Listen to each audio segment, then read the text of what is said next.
Blood crusted around the chain that bound the starving mare to the post, her desperate eyes meeting Miguel's with a plea that shattered his carefully maintained invisibility.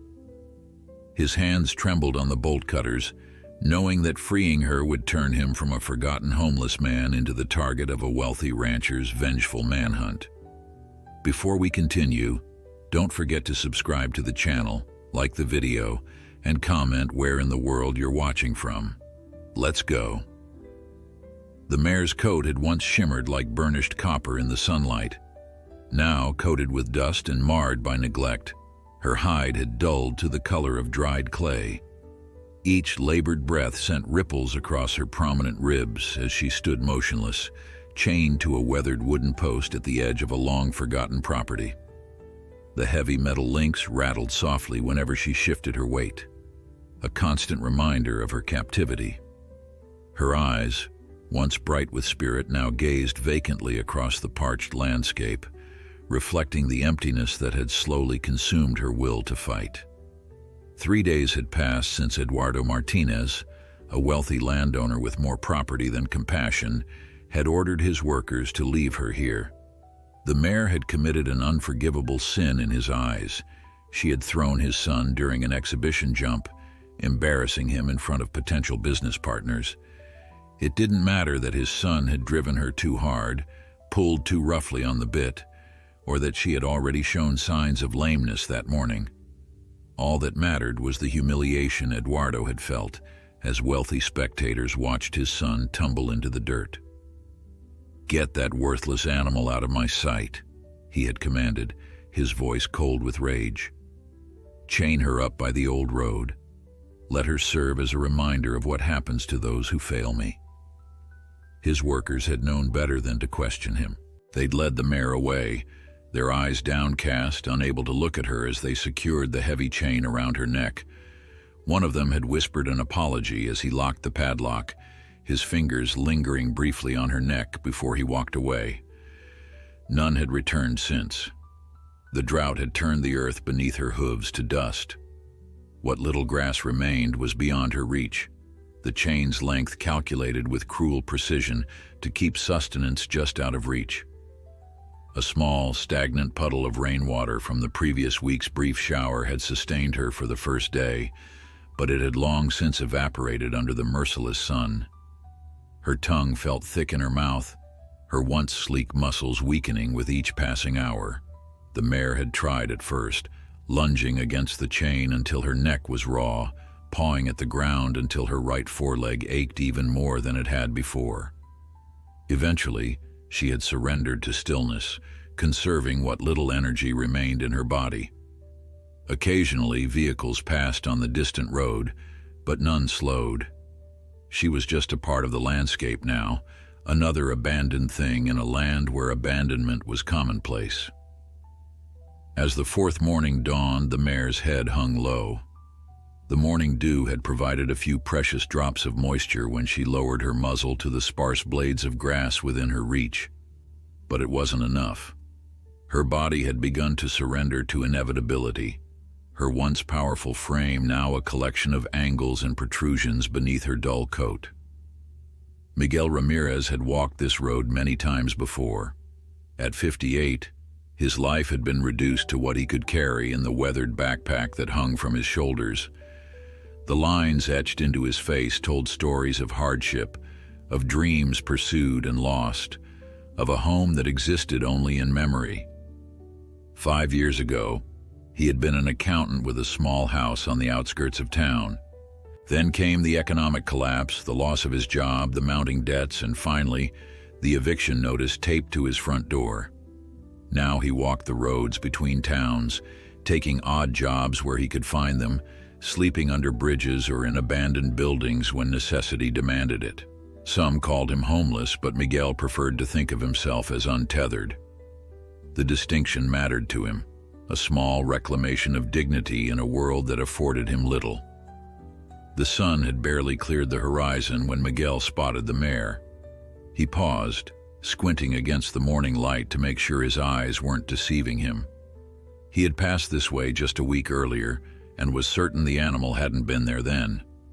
Adjusting his backpack, he left the road and approached cautiously. "Easy there," he murmured, though the mare showed no sign of fear or flight. She barely acknowledged his presence, even as he drew near enough to touch her. It was this lack of response that worried Miguel most. He had grown up around horses on his grandfather's small farm and knew that such resignation indicated profound distress. Up close, the evidence of neglect was unmistakable. The chain had rubbed a ring of raw skin around her neck, and her coat was matted with sweat and dust. Her right foreleg was slightly swollen around the fetlock, explaining the subtle limp he noticed when she shifted position. But it was her eyes that truly revealed her condition. Dull and half-closed, they reflected a spirit on the verge of surrender. "Who did this to you?" Miguel whispered, anger rising in his chest. He reached out slowly, allowing the mare to catch his scent before gently placing his hand on her neck. She flinched slightly at his touch but didn't pull away. "How long have you been here, poor girl?" The mare's only response was a soft exhale, her breath warm against his arm.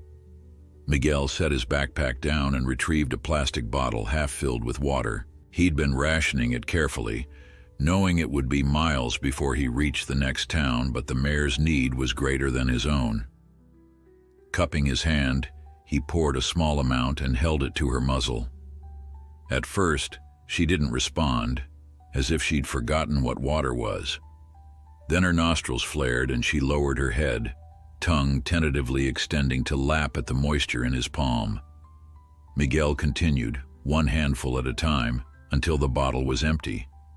It wasn't enough, not nearly enough, but her eyes seemed to focus on him for the first time, a flicker of awareness returning. "That's it," he encouraged, gently stroking her neck. "Stay with me now." Miguel examined the chain and post. The metal links were secured with a heavy padlock far too sturdy to break without tools. The post, however, was another matter. Weather and termites had weakened it over the years, and he could see that the mare's initial struggles had loosened it further. With enough force, it might give way. Miguel looked back toward the road, then at the distant silhouette of buildings that marked Eduardo Martinez's estate. He knew who owned this land. Everyone in the region did. Martinez's reputation for cruelty extended beyond his treatment of animals to his workers and anyone who crossed him. Interfering with his property, even property he had clearly abandoned, carried risks Miguel couldn't afford to take. And yet, as the mare's gaze met his, something resolute awakened within him. Years of looking away, of accepting injustice because he lacked the power to challenge it, had worn grooves of resignation into his soul. But this deliberate cruelty, demanded action. "I'll be back," he promised, gathering his backpack. "Hold on just a little longer." The mare watched him walk away, her eyes tracking his movement until he disappeared around a bend in the road. She had seen humans come and go before, their momentary concern evaporating like morning dew under the harsh sun of inconvenience. Yet something about the man's voice had reached a part of her not yet surrendered to despair. For the first time in days, she lifted her head and nickered softly at his departing figure. Miguel moved with purpose through the small town of San Cristobal, his mind fixed on the mare even as he navigated the familiar streets. The morning bustle enveloped him. Vendors setting up market stalls, children in uniforms hurrying to school, stray dogs navigating the currents of human activity.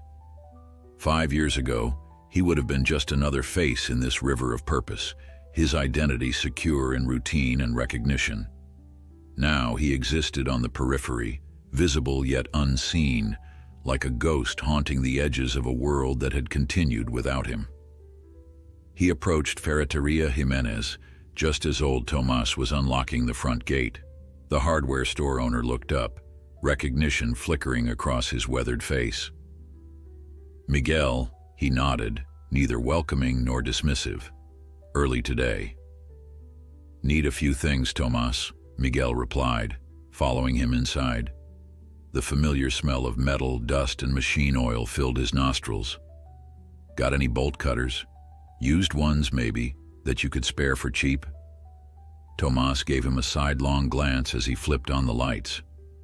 "Bolt cutters, eh? Not planning anything that'll bring the police to my doorstep, are you?" Miguel managed a smile. "Nothing like that. There's an animal in trouble."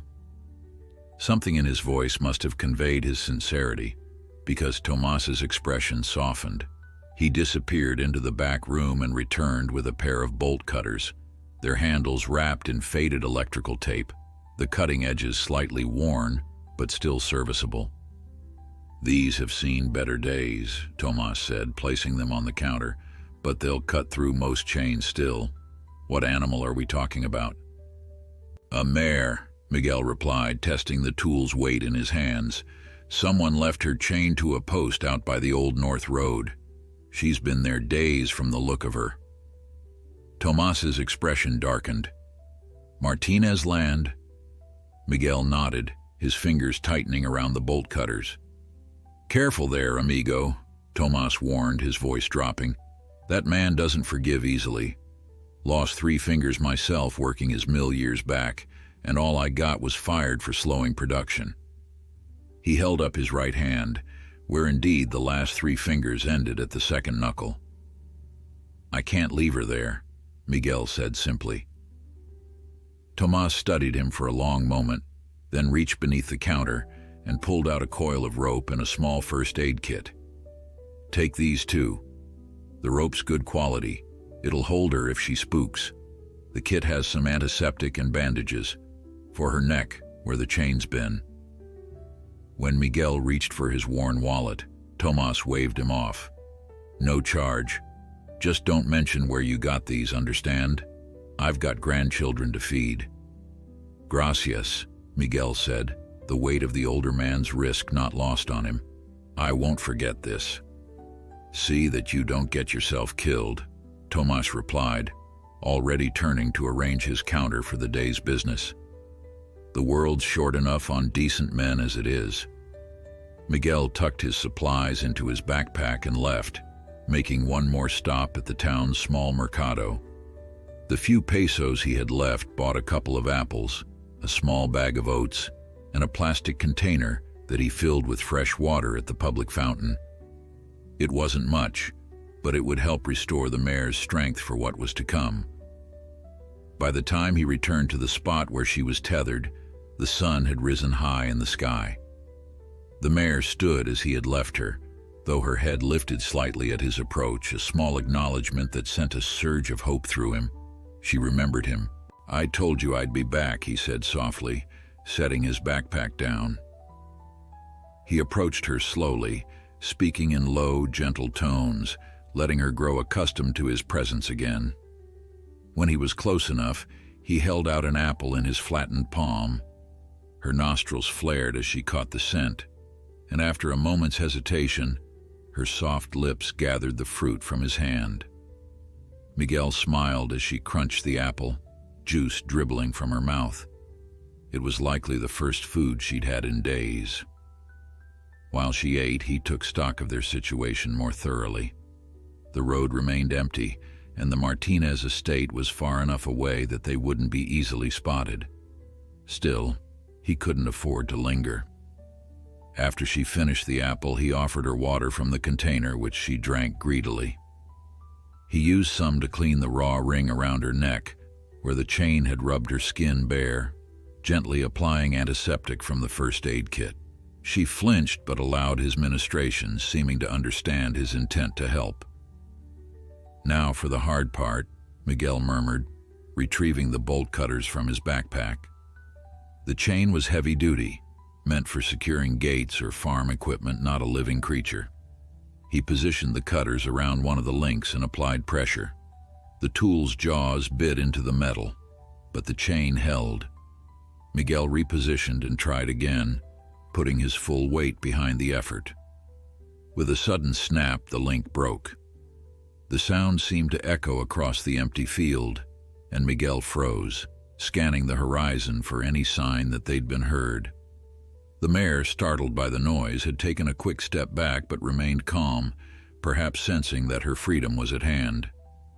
"Easy, girl," Miguel soothed, carefully removing the broken chain from around her neck. He winced at the raw skin revealed beneath it, some areas crusted with dried blood where the metal had bitten deepest. "Let's get this off you." With the chain gone, the mare shook her head as if testing her newfound freedom. Miguel fashioned a simple halter from the rope Tomas had given him, gentle but secure. He needed to lead her away from here quickly, before someone from the Martinez estate happened to check on her, or before her absence was discovered. The mare accepted the makeshift halter without resistance, but when Miguel tried to lead her forward, she balked. Her right foreleg seemed to pain her more when she put weight on it, confirming his suspicion of an injury. He coaxed her gently, allowing her to move at her own pace, and gradually they began making their way across the field, away from the post that had been her prison. "We need to find somewhere safe for you," Miguel told her, his mind racing through possibilities. His own situation was precarious enough. No home, no stable income, barely able to feed himself. How could he possibly care for a horse? Yet he couldn't bring himself to regret his decision. Some actions weren't about practicality. They were about preserving what remained of one's humanity in a world that too often rewarded its absence. As they slowly made their way toward the cover of a small copse of trees in the distance, Miguel heard the distinct sound of an engine behind them. His heart lurched as he turned to see a dust cloud rising from the direction of the Martinez estate. Someone was coming, and coming fast. "Come on, girl," he urged, giving the rope a gentle tug. "We need to move." The mare seemed to sense his urgency. Despite her weakness and injury, she quickened her pace, limping alongside him toward the trees. Miguel knew they wouldn't reach cover before the vehicle arrived. His mind raced, calculating options, risks, consequences. He'd known what he was getting into, known the danger of crossing someone like Eduardo Martinez, but faced with imminent confrontation, fear curled in his stomach.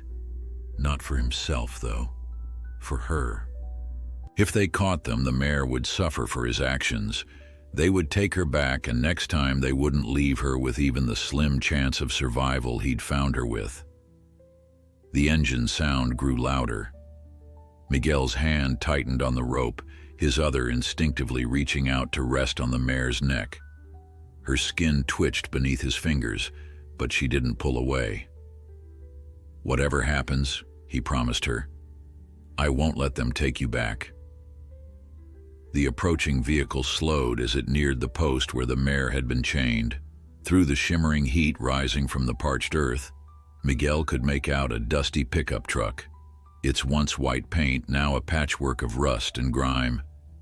Two men sat in the cab, their silhouettes dark against the glaring sun. They hadn't spotted Miguel and the mare yet. The tall grass provided some concealment, but it was only a matter of moments before they noticed the empty post and broken chain. "Down," Miguel whispered, gently tugging the mare to follow him as he crouched lower in the grass. She seemed to understand the urgency, lowering her head beside him. Her breathing came quick and shallow, whether from exertion or fear, Miguel couldn't tell. The truck stopped beside the post. The passenger door opened, and a stocky man in a sweat-stained shirt stepped out. Even from this distance, Miguel recognized Javier Ortiz, Martinez's foreman. He'd seen him in town throwing his weight around, making sure everyone knew he spoke with his employer's authority. Now Javier stood looking at the empty post, hands on his hips, his posture radiating anger. "Hijo de puta," Javier's curse carried across the field. He kicked at the broken chain, sending links scattering. Someone's stolen the boss's property. The driver emerged from the truck, a taller, leaner man Miguel didn't recognize. He crouched to examine the ground, then pointed in their direction. "Tracks lead that way. Can't have gone far with how that horse was looking yesterday." Miguel's heart hammered against his ribs. They were trapped in the open with nowhere to run. The mare couldn't outpace a truck even if she were healthy, and with her injured leg, they'd be caught within minutes if they tried to flee.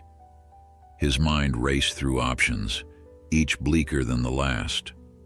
Then he remembered something from his childhood, a story his grandfather had told him about hiding from bandits during the Revolution.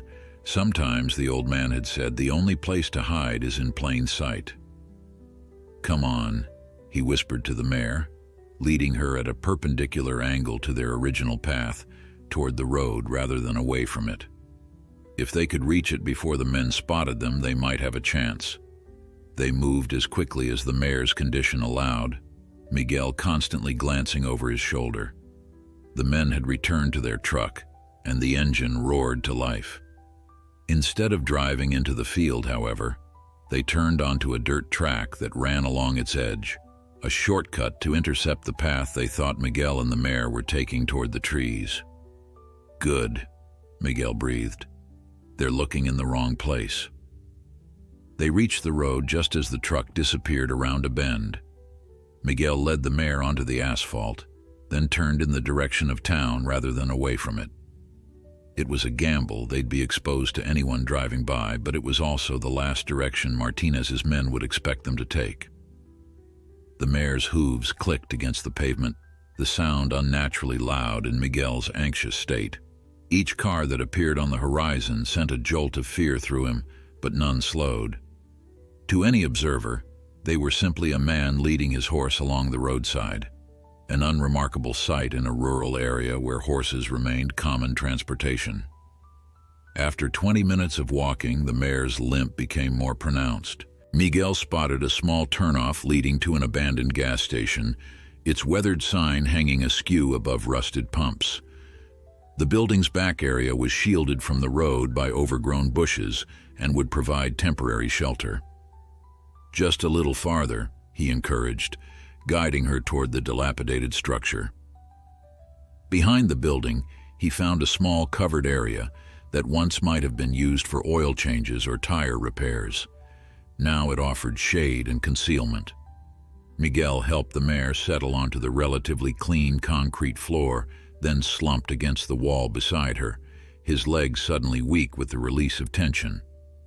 They sat in silence for several minutes, the only sounds their breathing and the occasional distant passing of vehicles on the main road. Miguel offered the mare the second apple from his pack, which she accepted with more enthusiasm than the first, a good sign despite their circumstances. "We need to figure out what to do next," he said, more to himself than to the mare. His initial plan, if it could be called that, had extended only as far as freeing her. Now they were fugitives of a sort, pursued by a powerful man known for his vindictiveness. The mare nudged his shoulder with her muzzle, leaving a damp spot on his shirt. Miguel smiled despite himself and stroked her neck. "At least we're in this together, eh?" As his heartbeat slowed to normal, Miguel considered their options. They couldn't stay here long. Martinez's men would eventually expand their search, and the abandoned gas station wasn't far enough from where they'd taken her. They needed to get farther away, somewhere Martinez's influence didn't reach. Miguel had an old friend, Carlos, who owned a small farm near the coast, some 60 kilometers south. Years ago, before Miguel's life had collapsed, they'd worked together at the same accounting firm. They'd lost touch after Miguel's downfall, his own doing, as shame had driven him to sever connections to his former life. But Carlos had always been a good man with a kind heart. If anyone might help them, it would be him. But 60 kilometers was an impossible distance for the mare in her condition.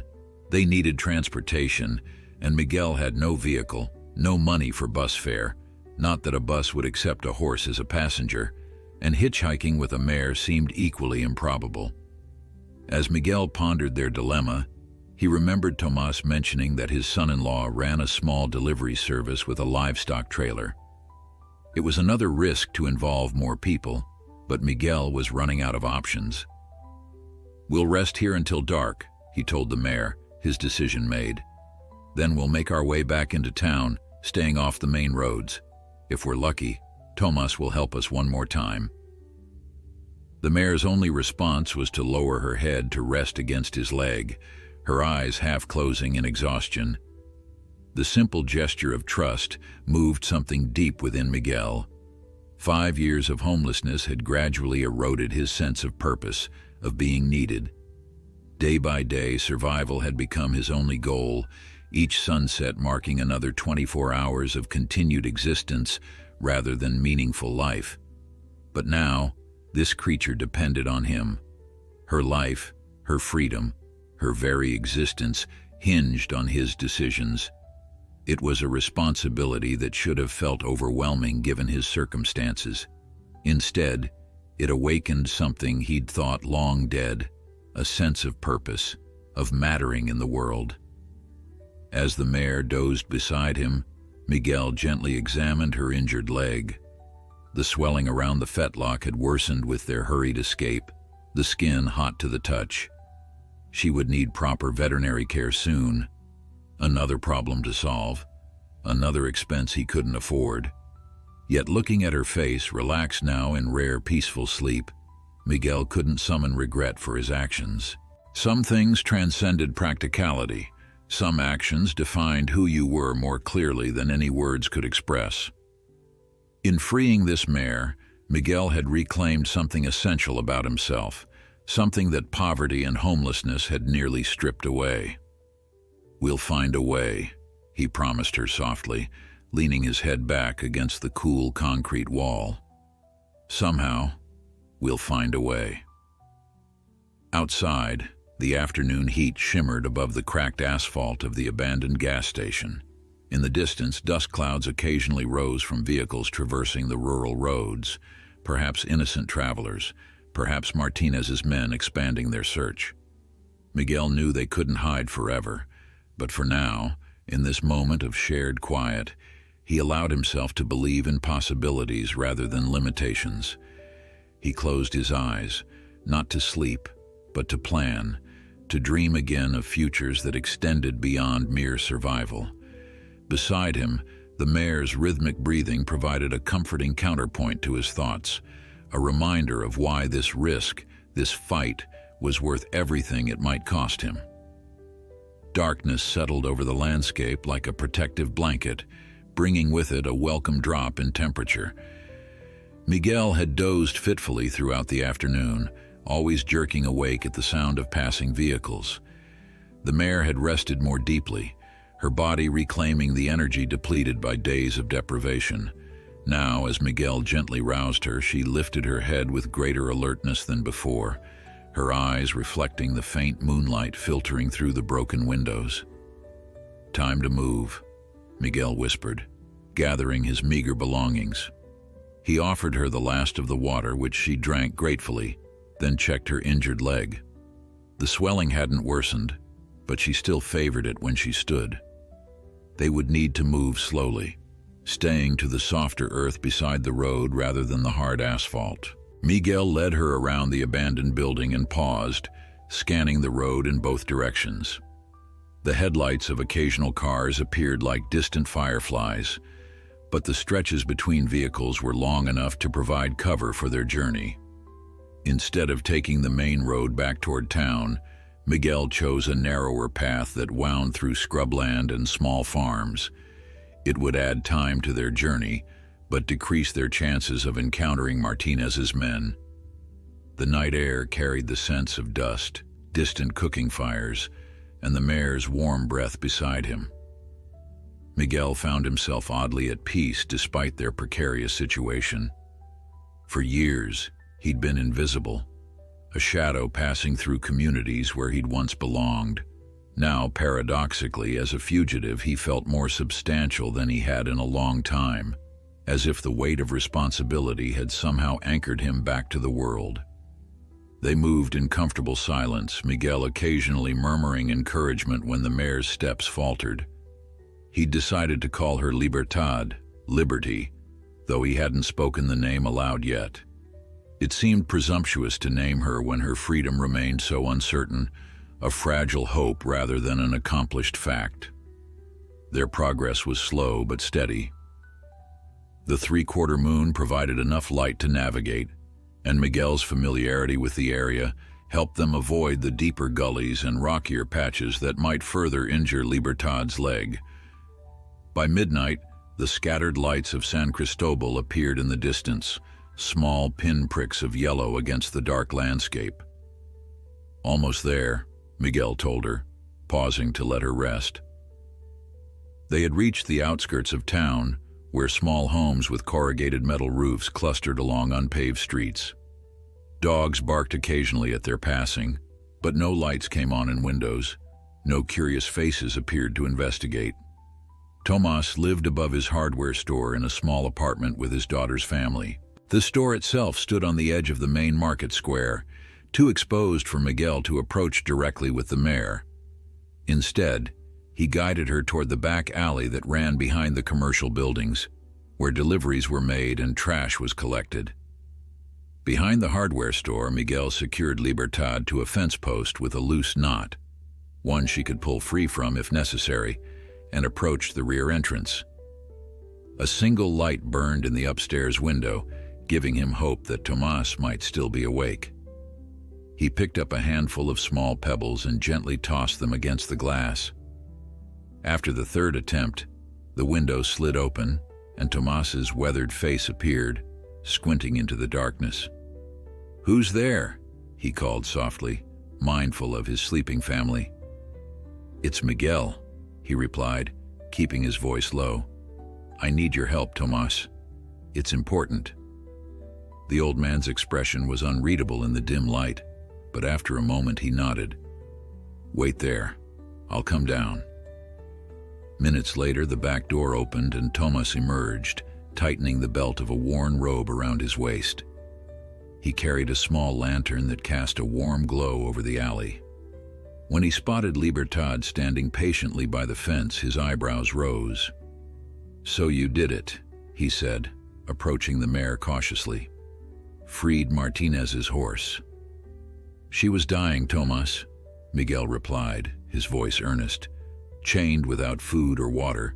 Another day and she would have been gone." Tomas nodded, examining the Mare with experienced eyes. "And now Martinez's men are searching everywhere for both of you, I imagine." It wasn't a question. "They nearly caught us this morning," Miguel confirmed. "We've been hiding at the old gas station north of town, but we can't stay there. Martinez will expand his search. We need to get farther away." "And you've come to me because?" Tomas asked, though his tone suggested he already knew the answer. "Your son-in-law, Pablo. He has a livestock trailer. I need to get her to Carlos Mendez's farm near the coast. She'll be safe there, and Carlos might give me work in exchange for her care." Tomas ran a hand over his face, his expression troubled. "You're asking a lot, Miguel. Pablo works hard for what little he has. If Martinez discovers he helped you—" "I know," Miguel said, regret coloring his voice. "I wouldn't ask if there was another way. But she needs medical attention, proper food. Her leg is injured, and she's too weak to travel far on her own." Tomas was silent for a long moment, studying the Mare. Libertad returned his gaze steadily, her eyes reflecting the lantern light. There was a quiet dignity in her bearing despite her rough condition, a resilience that seemed to reach the old man. "Pablo makes a delivery to a farm near Los Cedros tomorrow afternoon," he said finally. "It's on the way to the coast. I can't promise anything, but I'll speak with him when he comes to pick up supplies in the morning." Relief washed over Miguel. "Gracias, Tomas. Don't thank me yet," the hardware store owner interrupted, his expression grave. "Where will you keep her until then? You can't leave her in this alley, and Martinez's men will be watching the roads out of town." It was a question Miguel had been wrestling with himself. "Is the old tannery on the south side still abandoned?" Tomas nodded. "Nobody goes there. The chemicals left the ground poisoned. Nothing grows, and the smell keeps people away." "Then that's where we'll go," Miguel decided. "It's isolated, and the old buildings should provide cover." "You'll need feed for her," Tomas said, disappearing back into the store. He returned moments later with a small sack. Grain mix. Not much, but it should help restore her strength. Miguel accepted the offering with profound gratitude. "I'll repay you someday, Tomas, I promise." The older man shook his head. "Just be careful. Martinez doesn't forget, and he doesn't forgive." He glanced at Libertad again, his expression softening slightly. "But sometimes doing the right thing costs more than doing nothing. My father taught me that." After providing directions to a meeting point outside town where Pablo might pick them up the following afternoon if he agreed, Tomas retreated inside. Miguel stood for a moment in the quiet alley, the sack of grain clutched to his chest, overwhelmed by the simple kindness he'd been shown. "Come on, Libertad," he said, speaking the name aloud for the first time as he united her from the fence. "We have one more journey tonight."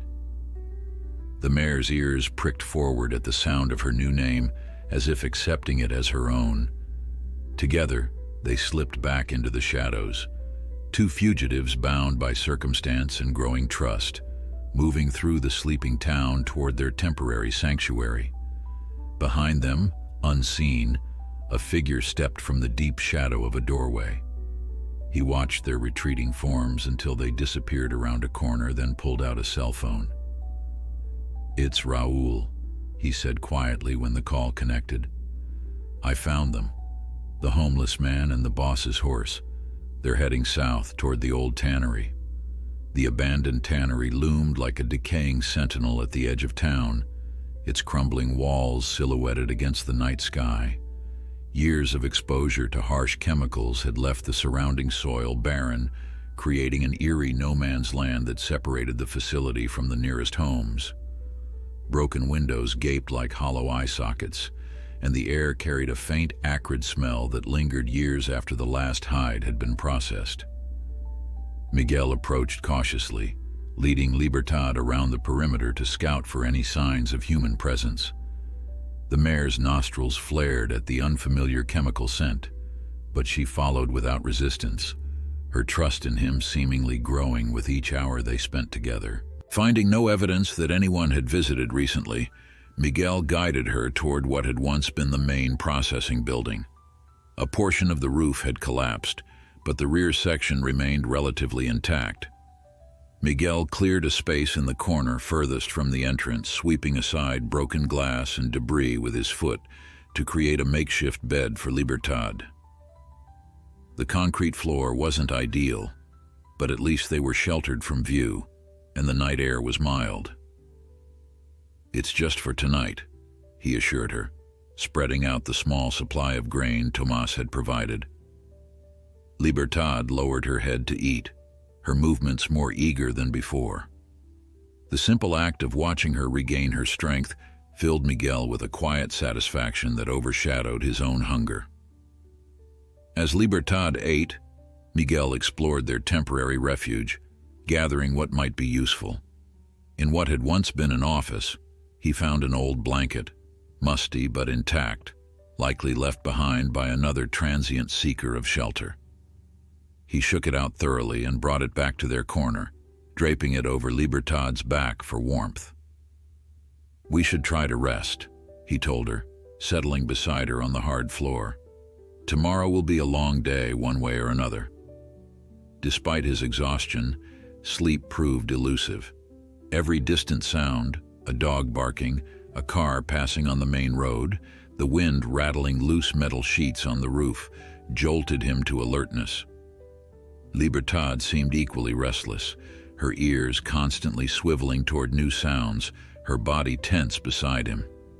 To calm them both, Miguel began to speak softly, his voice barely above a whisper.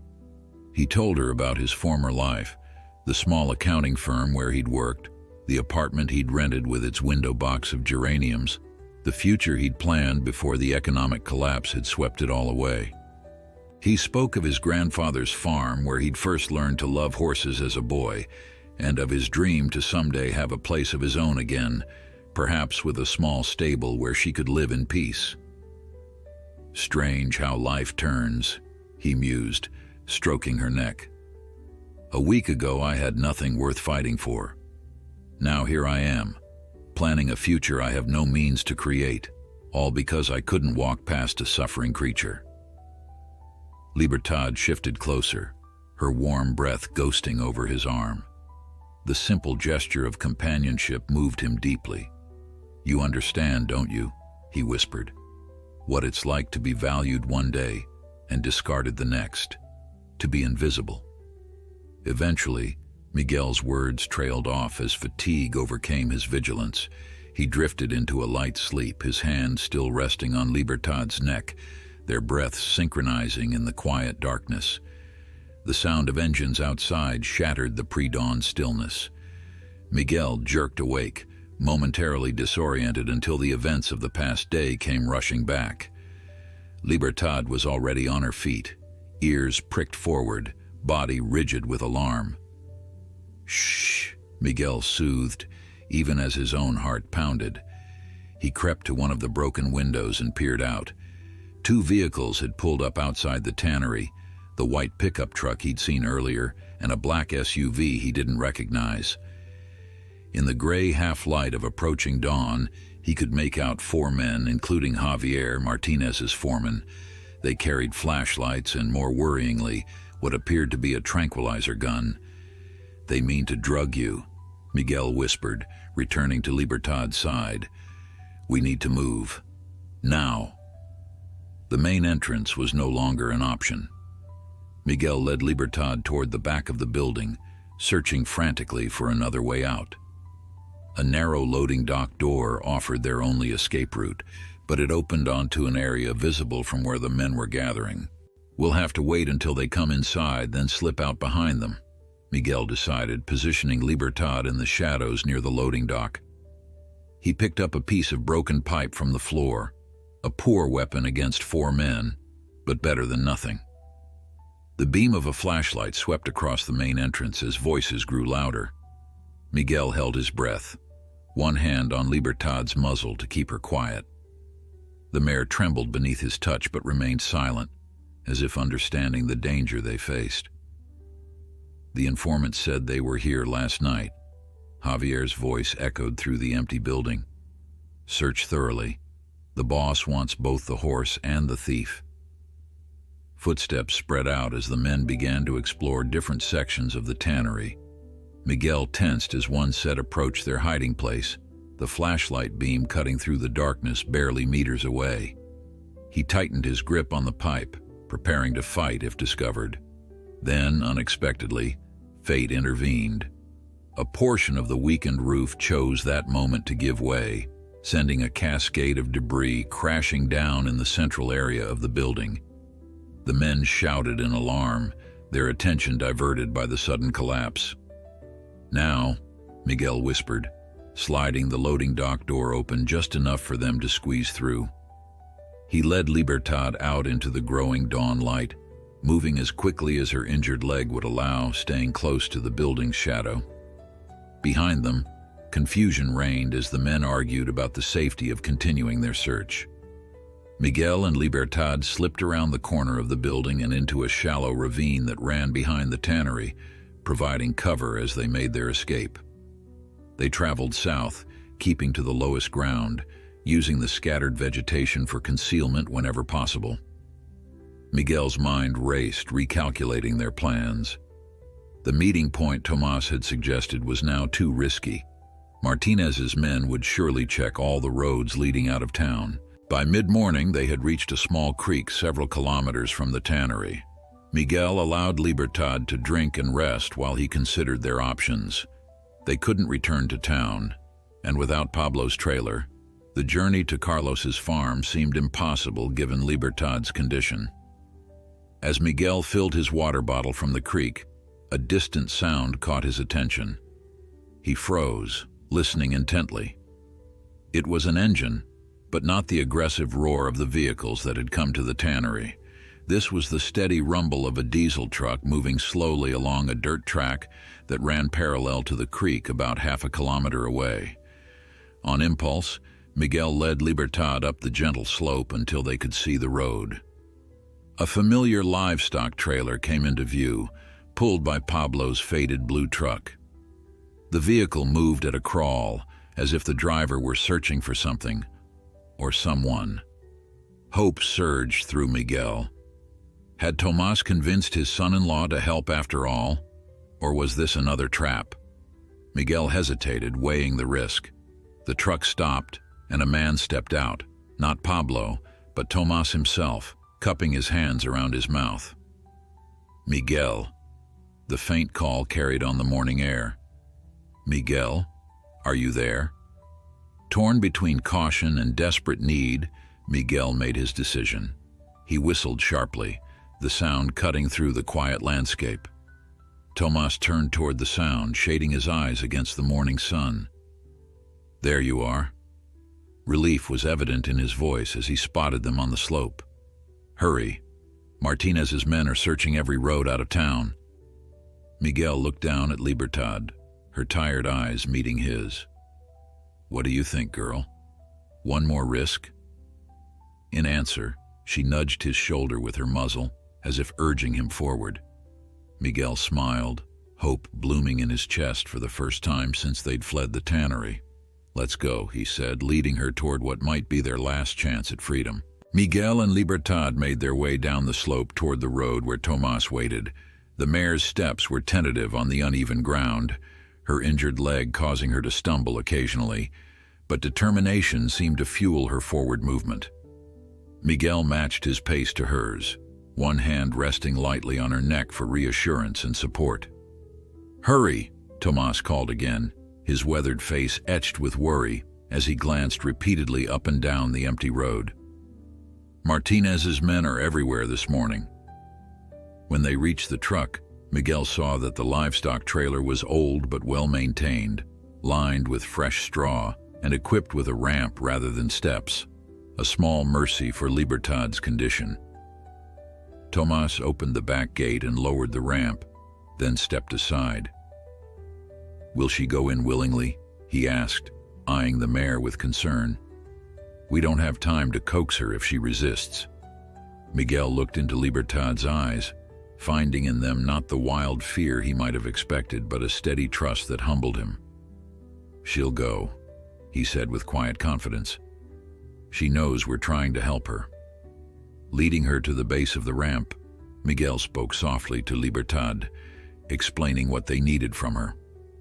The mare's ears flicked back and forth as she listened, her nostrils widening as she caught the scent of the straw inside. After a moment's hesitation, she stepped forward, carefully placing her injured leg on the ramp. Miguel stayed beside her, offering support and encouragement until she was fully inside the trailer. "Remarkable," Tomas murmured, securing the gate behind them.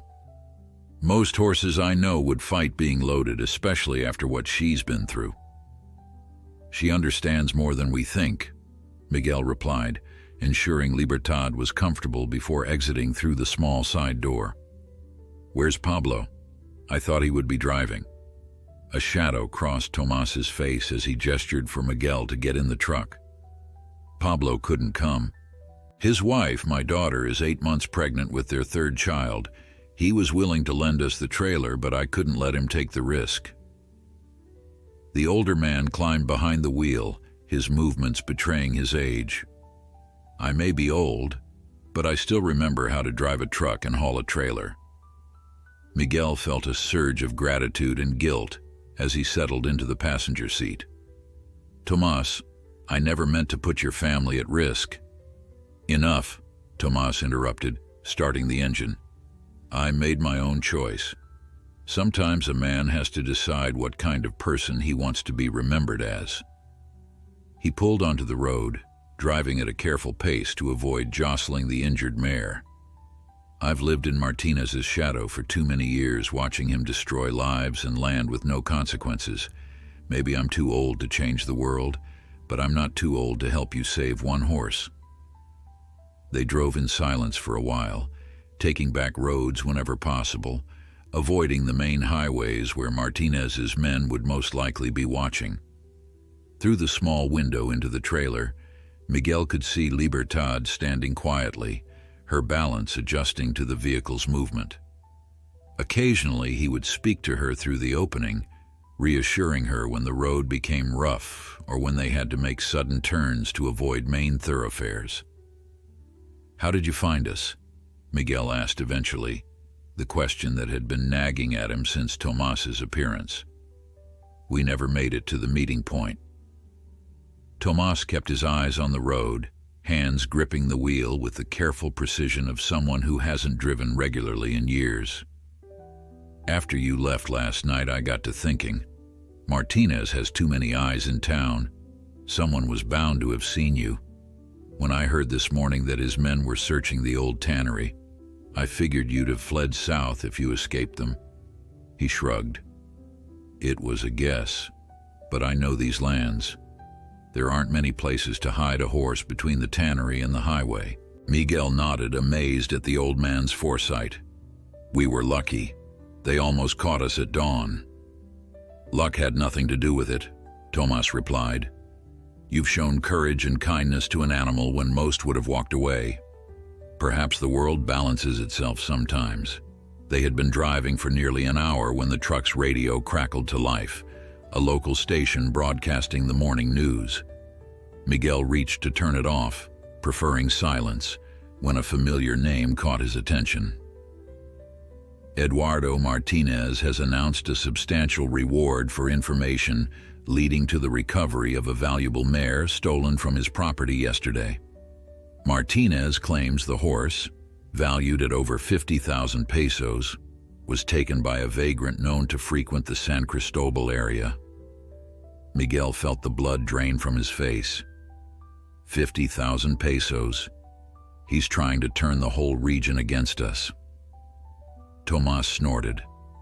That horse wasn't worth 50,000 when he bought her, and he certainly didn't treat her like she was worth 50 centavos when he chained her to that post. He switched off the radio with a disgusted flick of his wrist. "But it means more people will be looking. We need to change our plan."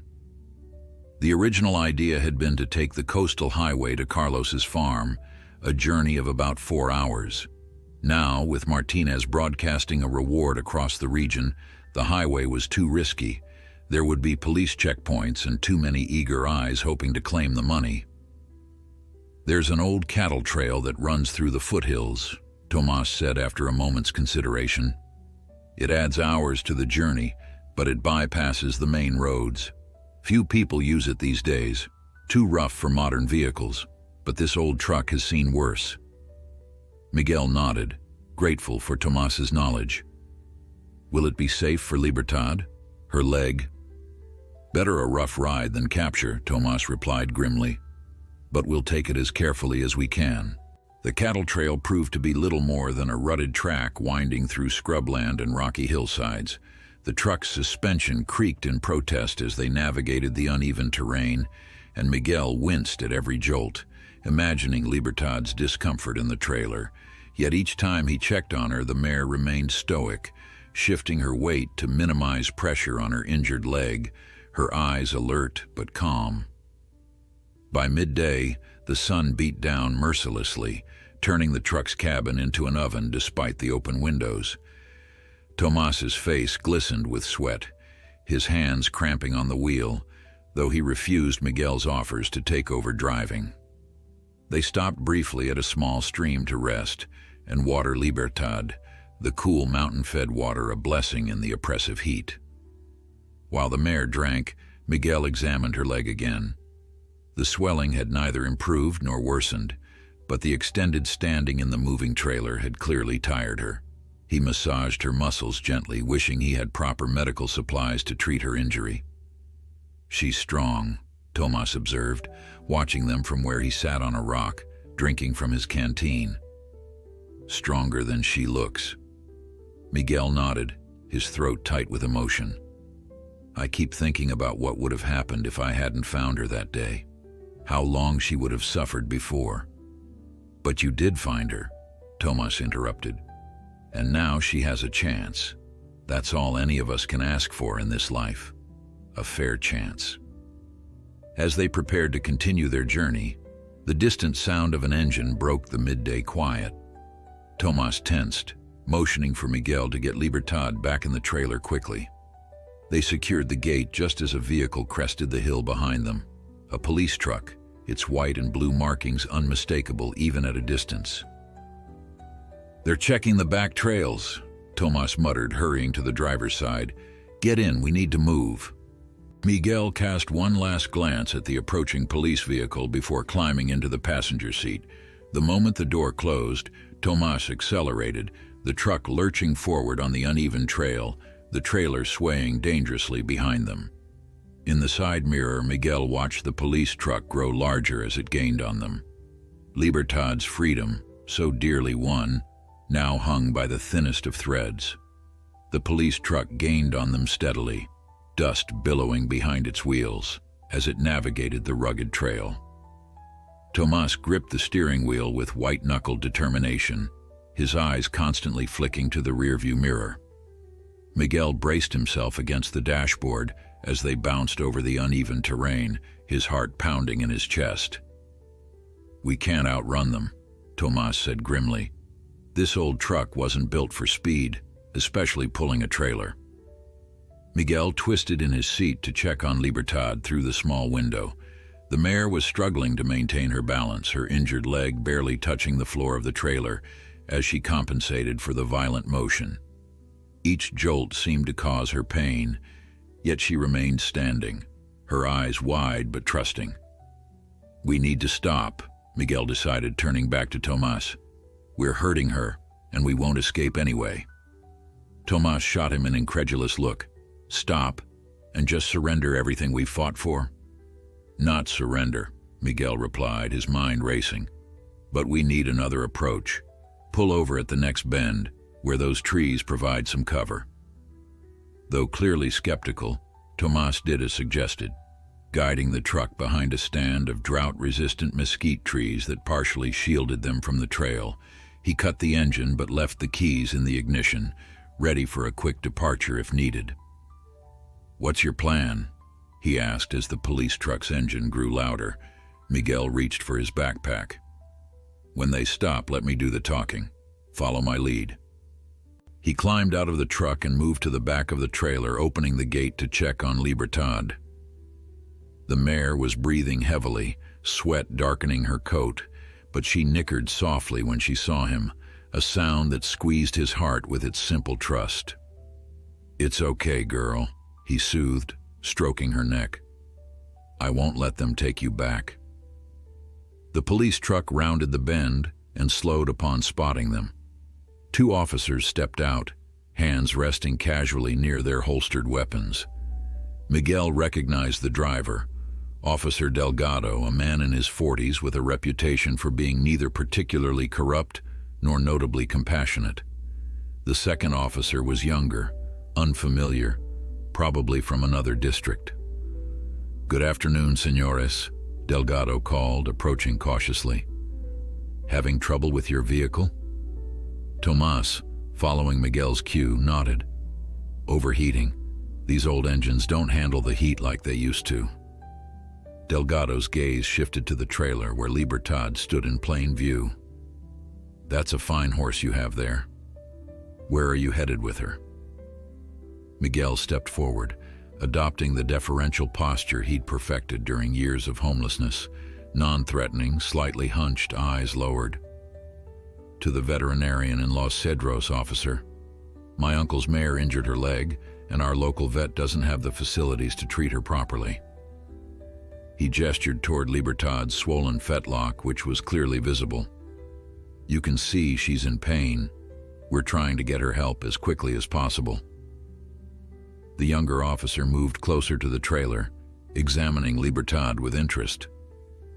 "She matches the description of the stolen horse from the Martinez estate. Brown mare, injured front leg." Miguel felt cold fear spread through his chest, but maintained his calm facade. "There must be many brown mares with leg injuries in this region, officer. This one belongs to my uncle." He nodded toward Tomas, who played his part by standing straighter, adopting the dignified bearing of a small property owner. "Do you have papers for the horse?" Delgado asked, his tone neutral but his eyes sharp. Tomas stepped forward. "Not with us, officer. When an animal is injured, one doesn't think to grab paperwork. But I've owned Luna here for 8 years. She was born on my small farm." Miguel silently blessed Tomas for his quick thinking in providing a different name for the mare. The older man continued spinning a convincing tale about Luna's birth and history on his property, adding details about her personality and habits that lent credibility to his story. Delgado seemed hesitant, looking between them and the mare. "There's a substantial reward for the stolen horse.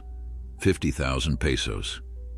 If I had Martinez's stolen horse, I wouldn't be driving this ancient truck, officer," Tomas replied with a dry chuckle.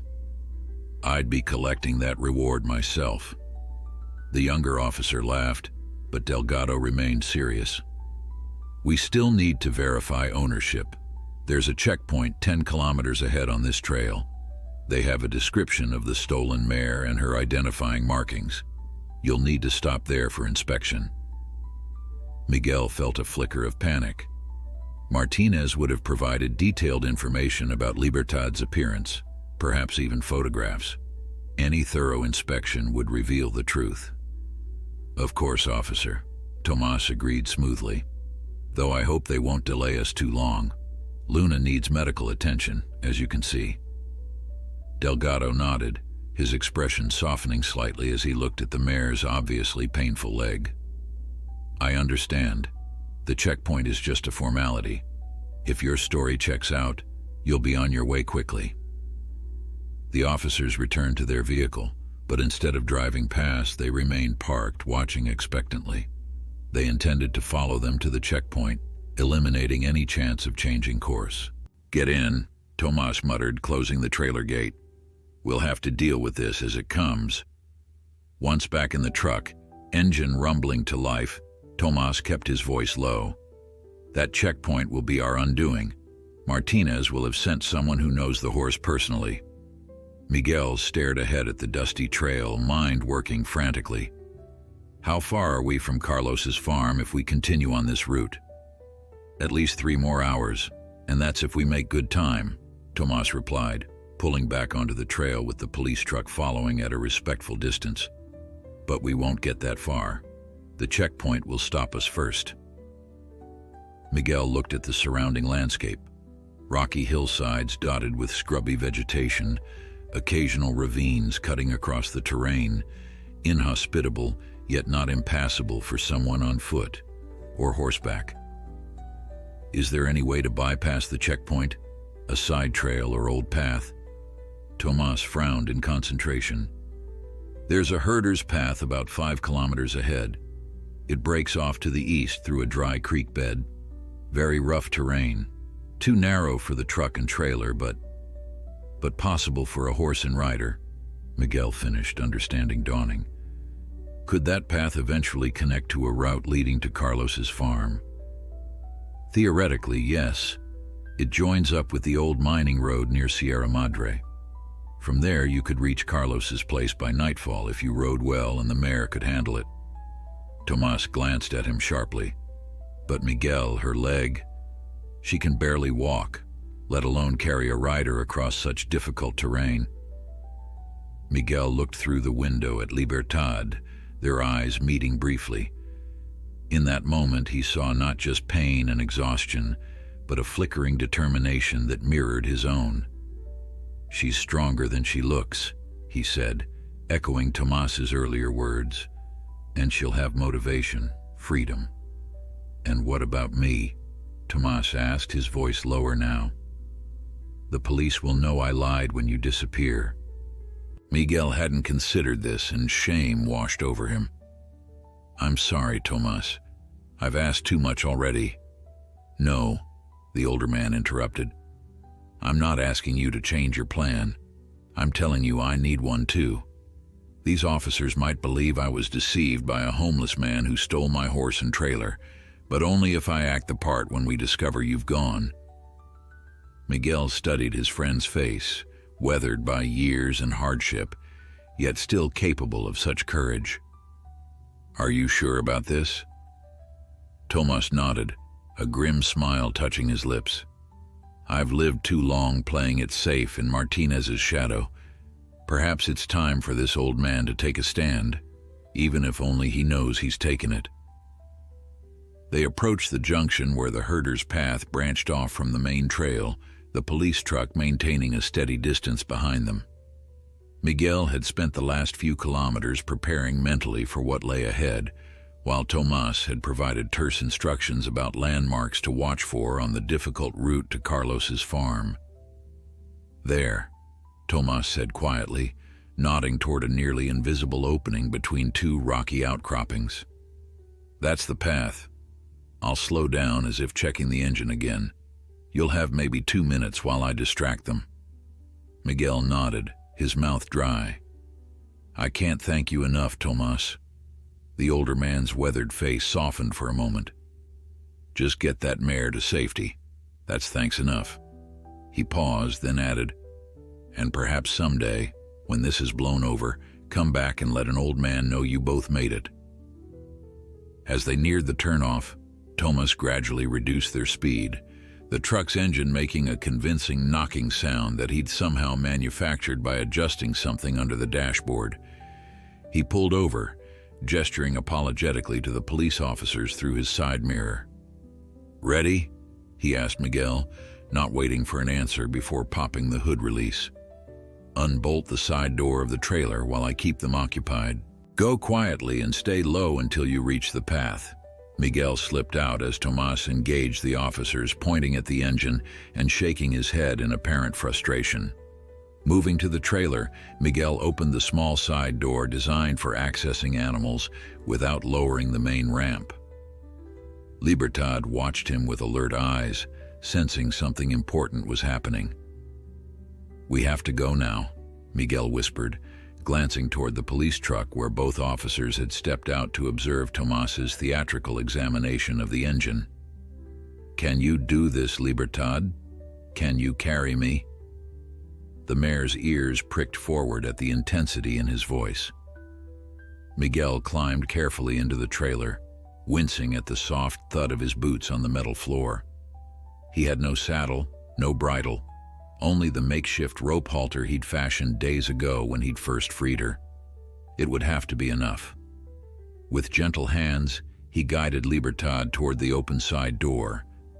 The space was narrow, designed for humans rather than horses, but Libertad was lean from her ordeal, and the door was just wide enough. She hesitated at the threshold, uncertain of the strange exit and the awkward step down. Trust me, Miguel breathed, stroking her neck. One more time, Libertad. Trust me. As if understanding, the mare carefully maneuvered through the door, favoring her injured leg as she stepped down onto the rocky ground. Miguel followed immediately, staying close to the trailer's bulk to remain hidden from the officer's view. He heard Tomas's voice rise in volume, a deliberate distraction, as he complained about the truck's persistent problems. Miguel led Libertad along the trailer's length, then across the short expanse of open ground to the herder's path. His heart thundered in his chest, expecting a shout of discovery at any moment, but they reached the rocky passage undetected. Only when they were shielded by the natural stone walls did Miguel pause to check that they were truly unseen. The narrow path wound upward between jagged rocks, barely wide enough for Libertad to pass.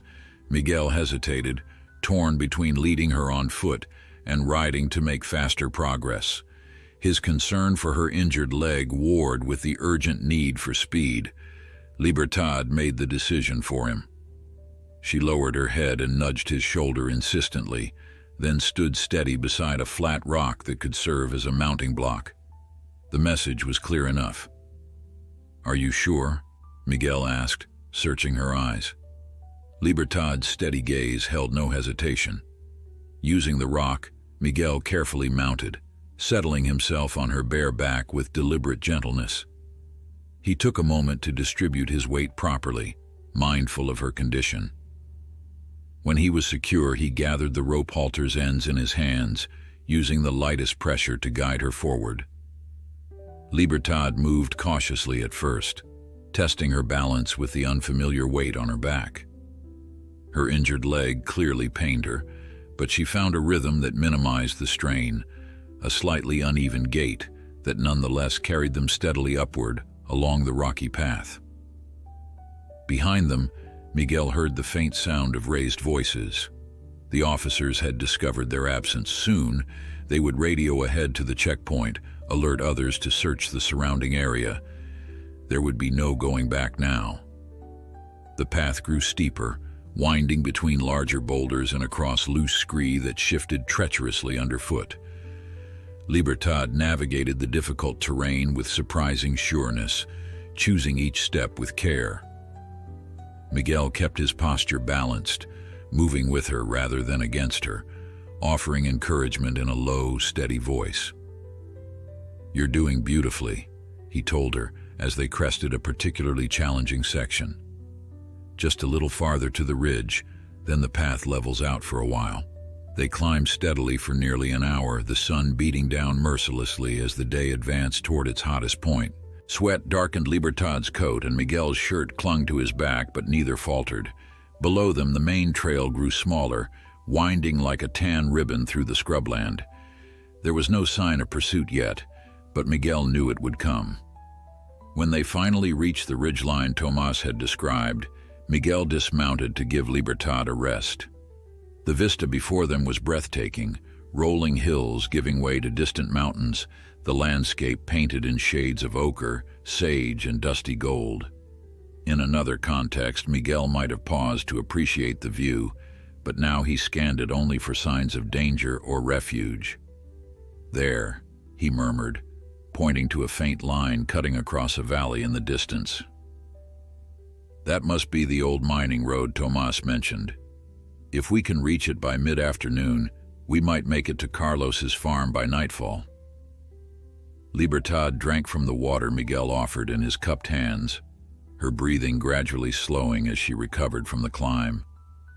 Her injured leg trembled slightly, but she remained standing, her determination evident in the set of her head and the alertness of her gaze.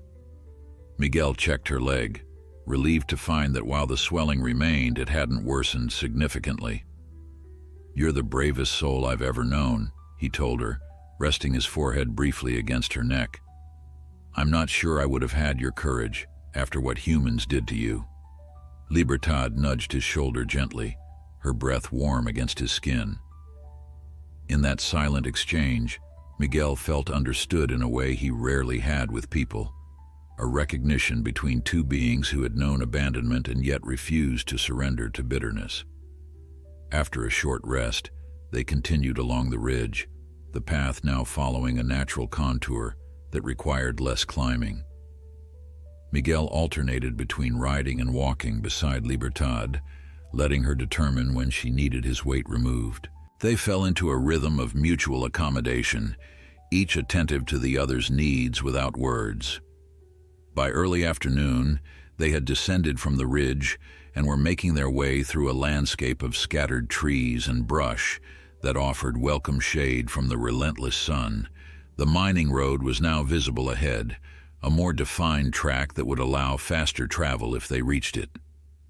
They were less than a kilometer from the road when Miguel heard the distant sound of engines. He froze, searching the horizon until he spotted them, two police trucks moving along the mining road from the direction they needed to travel. "They've guessed our route," he realized aloud, his hope plummeting. "They're setting up to intercept us." Libertad's ears swiveled toward the sound, her body tensing beneath his hand. They couldn't go forward, but going back meant returning to the exposed ridge where they would be easily spotted from below. Miguel scanned their surroundings desperately, seeking any alternative. To their left, a densely wooded ravine cut through the landscape, not on their planned route, but potentially offering cover. It would be difficult terrain, especially for a horse with an injured leg, but it might be their only option. "What do you think, Libertad?" Miguel asked, stroking her neck. "One more difficult path together?" In answer, Libertad turned toward the ravine, her decision made without hesitation. Miguel smiled despite their predicament, humbled once again by her trust and courage.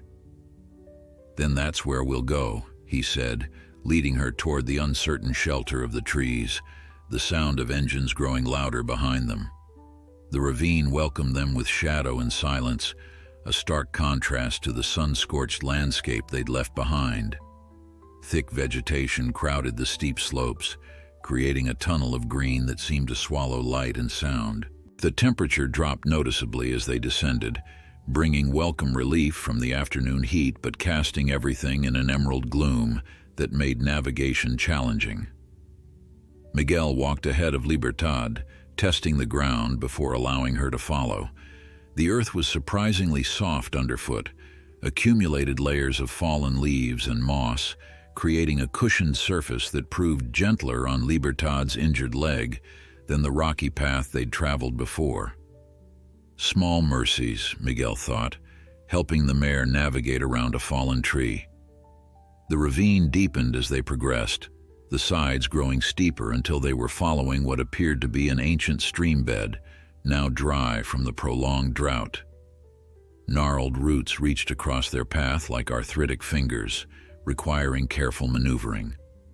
Despite the difficult terrain, Libertad followed with unwavering trust, placing her hooves exactly where Miguel indicated, her breathing steady despite her obvious fatigue.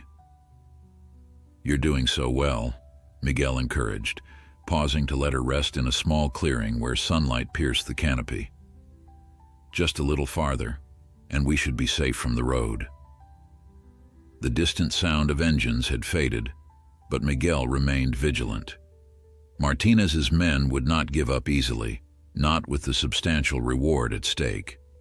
If they realized that their quarry had diverted into the ravine, they would surely follow. After a brief rest, they continued deeper into the sheltering vegetation. According to Tomas's directions, the ravine should eventually curve eastward, bringing them back toward the general direction of Carlos's farm, though by a far more circuitous route than originally planned. Miguel tried to maintain their orientation, using the glimpses of sun that occasionally penetrated the canopy, but the ravine's twisting path made it difficult to be certain. An hour into their trek through the densely wooded terrain, Miguel noticed Libertad's gait deteriorating. Her injured leg barely touched the ground now, and her breathing had grown labored. When they reached a small pool of stagnant water, likely a remnant of the last rainfall, Miguel called a halt, his concern mounting as he watched Libertad lower her head to drink. "Let me check your leg, girl," he murmured, kneeling beside her. The swelling had worsened considerably, the heat radiating from the injured fetlock suggesting inflammation that could become dangerous if pushed too far. Miguel soaked his bandana in the pool water and wrapped it gently around her leg, hoping the coolness might provide some relief. "We need to rest longer," he decided, looking around for a suitable spot. A fallen tree created a natural windbreak near the water, and the ground beside it was relatively clear of underbrush. Miguel helped Libertad settle there, encouraging her to lie down, something horses rarely did unless they felt secure. To his surprise and concern, Libertad didn't resist, carefully folding her legs and lowering herself to the ground with a soft exhale that sounded almost like relief. Miguel sat beside her, leaning against the fallen tree, suddenly aware of his own exhaustion. They had been moving constantly since before dawn, the physical and emotional strain taking its toll on both of them. "Just a short rest," he promised, though uncertainty gnawed at him. How much farther could Libertad travel in her condition? How would they find their way out of the ravine if she couldn't continue? The questions circled in his mind like vultures, but he pushed them away, focusing instead on the immediate reality of their temporary sanctuary. Miguel must have dozed off, for he woke with a start to Libertad's sudden alertness beside him. Her head was raised, ears pricked forward, entire body tense with attention. Miguel froze, listening intently. At first he heard nothing beyond the natural sounds of the ravine, Leaves rustling, the occasional call of a bird, the soft gurgle of water trickling somewhere nearby. Then he caught it. Voices, distant but drawing closer. Human voices, accompanied by the cracking of branches and the distinctive sound of boots on uneven ground. Someone was coming down the ravine, following their path.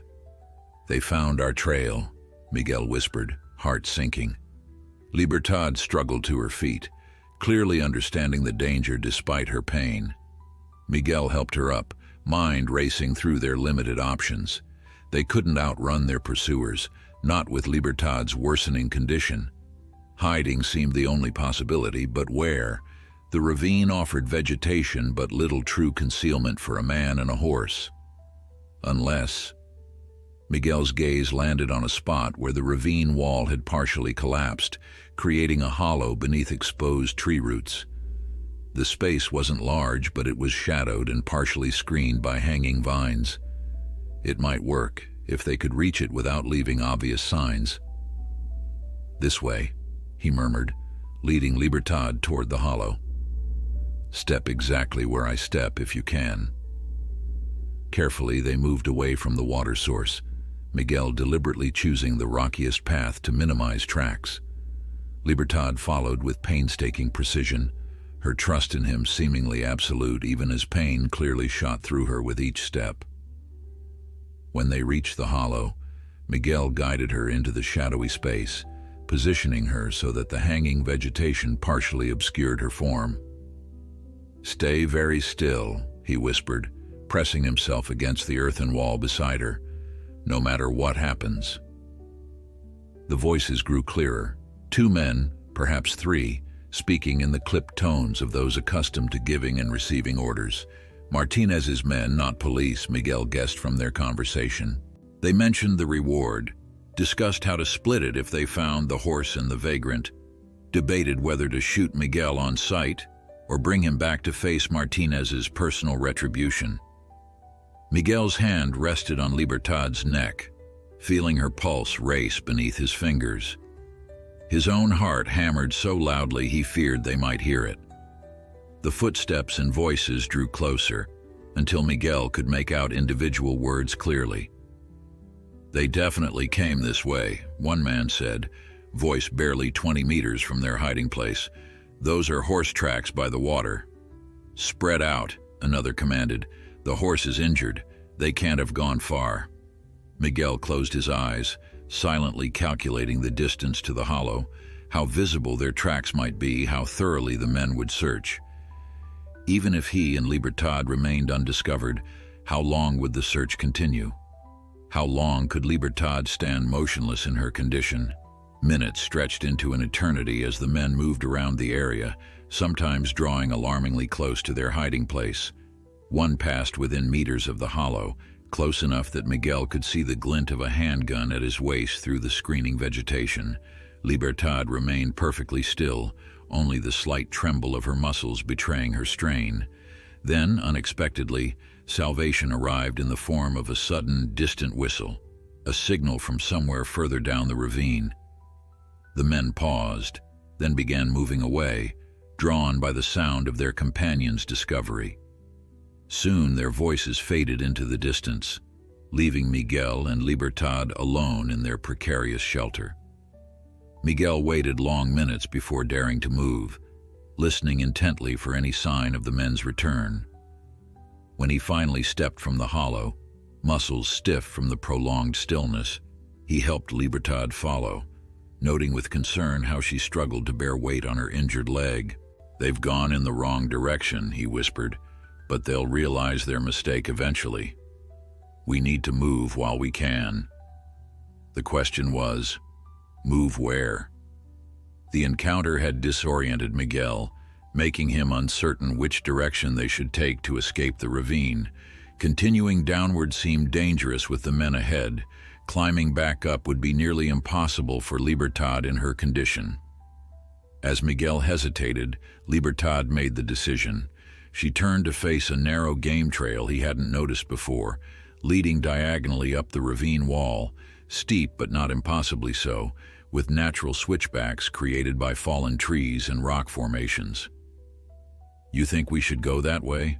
Miguel asked, studying the difficult path. Libertad nickered softly, nudging his shoulder. Something in her eyes, a determined clarity, convinced him to trust her instinct. Perhaps she sensed something he couldn't, or perhaps it was simply the animal's natural ability to find an escape route.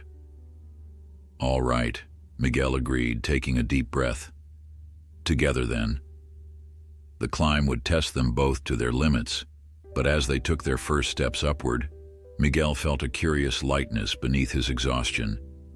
Whatever awaited them at the top, they would face it, as they had faced everything since that first meeting by the post. Together, their unlikely bond stronger than the forces aligned against them. The climb seemed endless, each step a testament to both Libertad's courage and her pain. Miguel led the way, testing each foothold before guiding her forward, sometimes using his body as a brace when the terrain grew particularly steep. Sweat soaked through his shirt despite the cooler air beneath the canopy, and his legs burned with the effort. Yet his discomfort seemed trivial compared to what Libertad endured. The mare's breathing had grown ragged, her injured leg barely touching the ground now as she navigated the treacherous slope, her entire body trembling with exhaustion. "Just a little further," Miguel encouraged, though he had no idea what awaited them at the top of the ravine. His words were as much to bolster his own flagging spirits as to support Libertad's. "You can do this, girl. You've come so far already." The distant sounds of Martinez's men occasionally drifted up from below, reminding them of the danger still pursuing them. Once, the sharp crack of a branch breaking nearby froze them both in place, hearts racing until a startled deer bounded across their path, as surprised by their presence as they were by its. After what felt like hours, the vegetation began to thin, more sunlight filtering through the canopy. The slope gradually gentled, and Miguel caught glimpses of open sky through the trees ahead. Hope surged through his exhaustion. They were nearly at the top. With a final push, they emerged from the ravine onto flat ground, covered in tall grass that swayed gently in the afternoon breeze. Miguel helped Libertad to a patch of shorter vegetation where she could rest, her sides heaving with the exertion of the climb. Looking around, Miguel tried to orient himself. They stood on a high plateau overlooking the valley they had traversed earlier, the mining road visible as a thin line in the distance. Beyond it, further mountain ranges rose in blue-tinted layers against the horizon. From this vantage point, Miguel could see small dots of movement on the mining road, vehicles likely including those searching for them. But up here, they were hidden from immediate view by the plateau's gentle undulations. More importantly, Miguel spotted what appeared to be farmland in the valley beyond the next ridge, scattered buildings, fenced fields, the ordered patterns of human cultivation. "That must be it," he breathed, hope rising in his chest. "Carlos's farm is in that valley." He turned to Libertad, who had managed to lower herself carefully to the ground, her injured leg extended. "We're close, Libertad, so close." The mare's eyes met his, trust still evident despite her obvious suffering. Miguel knelt beside her, examining her leg with growing concern. The swelling had worsened significantly, the heat radiating from it alarming. She needed rest, real rest, not just brief pauses in their flight, and proper medical care. "You can't go much further like this," he acknowledged, stroking her neck. "But we can't stay here either." The plateau offered little cover, and nightfall was still hours away. If Martinez's men expanded their search to include the high ground, they would be spotted easily. Yet asking Libertad to continue seemed cruel given her condition. As Miguel deliberated, fate intervened in an unexpected form. A pickup truck appeared on a dirt track winding along the plateau's edge, moving slowly as if the driver were searching for something. Miguel tensed, ready to hide, when he noticed something familiar about the vehicle. It was older, painted a faded blue that he recognized even at this distance. "Carlos," he whispered, hardly daring to believe it. The truck drew closer, and Miguel saw that it was indeed his old friend behind the wheel. Relief flooded through him, so intense it made him lightheaded.